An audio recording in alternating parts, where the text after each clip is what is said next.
Hello all welcome to Bhargavi Vantillu. ఈరోజు చాలా టేస్టీగా పాలక్ పరాటాని సింపుల్గా ఎలా ప్రిపేర్ చేయాలో చూపించబోతున్నాను. చాలా టేస్టీగా ఉంటుంది. ఎప్పుడు చేసుకున్న పరోటాలు కాకుండా పాలకూర ఇష్టం లేని వాళ్ళకి ఇలా హెల్తీగా పరోటాలు చేసి పెట్టండి, చాలా ఇష్టంగా తింటారు. మరి ఇంత హెల్తీ పరోటాని ఎలా ప్రిపేర్ చేయాలో వీడియోలోకి వెళ్ళి చూసేద్దాం.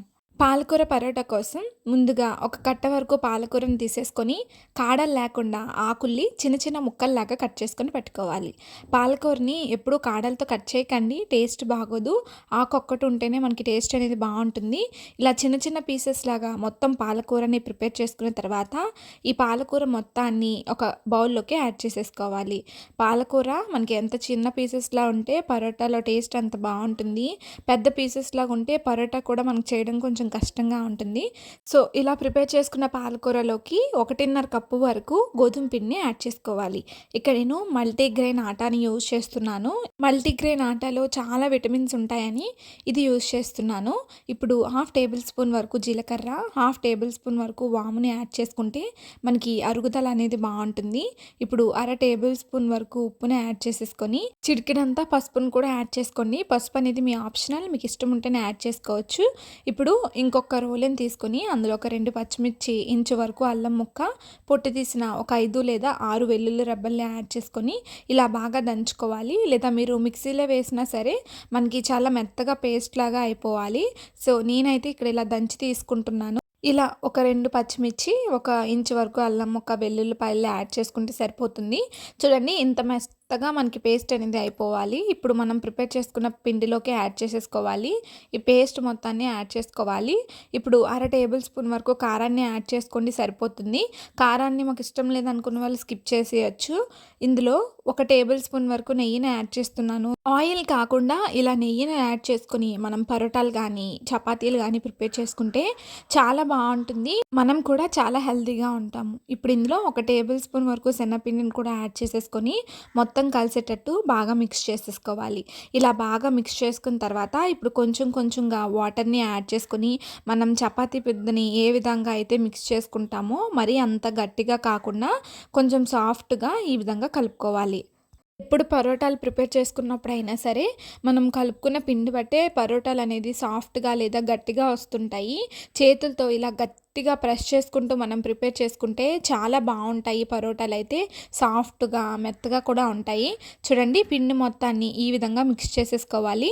చేతులతో ఇలా అరిచేతి భాగాన్ని ఈ విధంగా ప్రెస్ చేసుకుంటూ మనం ఎప్పుడు పరోటాలు ప్రిపేర్ చేసుకున్నా చాలా బాగుంటాయి, ఇంకా పొంగుతూ కూడా వస్తాయి.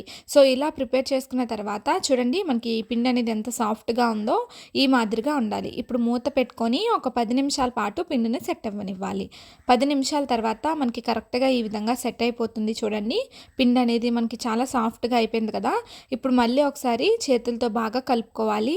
మీరు చూసుకోండి వాటర్ని యాడ్ చేసుకొని పిండిని కలుపుతున్నప్పుడు ఆల్రెడీ మనకి పాలకూరలో కొంచెం తడి అనేది ఉంటుంది కాబట్టి వాటర్ని కొంచెంగా యాడ్ చేసుకొని పిండిని కలుపుకోవాలి.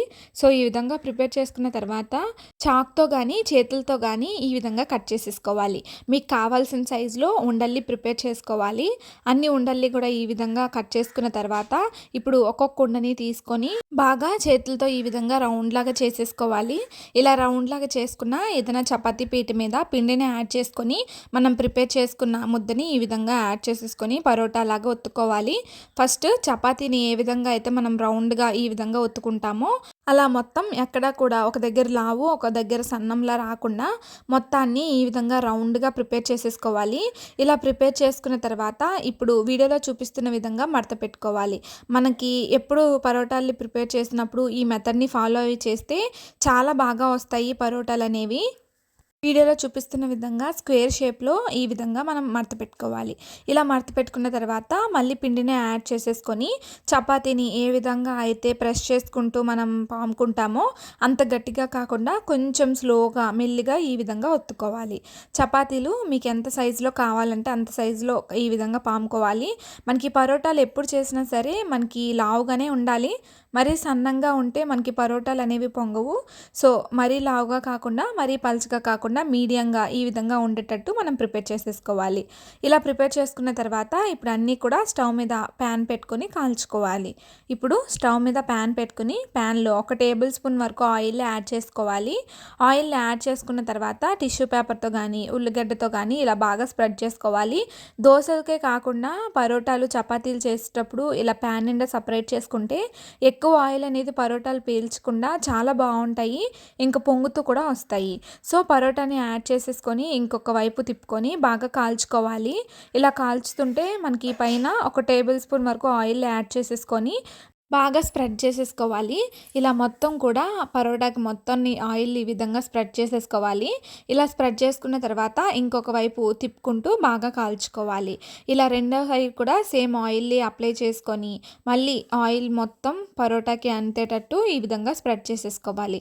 ఇలా స్ప్రెడ్ చేసుకొని ఆయిల్ని అటు ఇటు ఈ విధంగా యాడ్ చేసుకొని కాల్చుకోవడం వల్ల చూడండి పరోటాలు అనేవి చాలా పొంగుతూ వస్తాయి. టేస్ట్ అయితే అదిరిపోతుంది. సో పొంగుతూ రావాలంటే ఆయిల్ కానీ నెయ్యిలు కానీ ఈ విధంగా అప్లై చేసుకోవాలి. చూడండి ఈ విధంగా పొంగుతూ ఉంటాయి. ఇప్పుడు మళ్ళీ ఇంకొక సైడ్ తిప్పుకొని రెండో వైపు కూడా బాగా కాల్చుకోవాలి. మీరు ఎప్పుడు పరోటాలు ప్రిపేర్ చేసినా సరే హై ఫ్లేమ్లో అస్సలు పెట్టకూడదండి. లో ఫ్లేమ్లో పెట్టుకునే మనం పరోటాలు కాల్చుకోవాలి.